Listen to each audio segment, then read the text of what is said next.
কেন? জ্বর এসেছিল কালকে, ওষুধ দিয়েছিল, ওষুধ খেতে টাইমে খেতে হবে ওষুধ। এখন হ্যাঁ, যে ওষুধ দিয়ে যাও।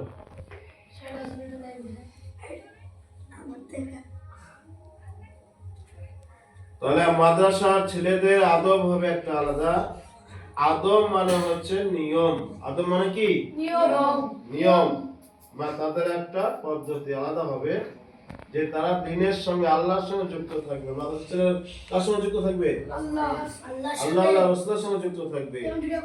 সাধারণ মানুষ, সাধারণ ছেলেপিলেরা তারা কাদের সঙ্গে যুক্ত থাকবে? শয়তানের সঙ্গে। কাদের সঙ্গে? শয়তানের কথায় কথায় ভাষা খারাপ করবে, কথায়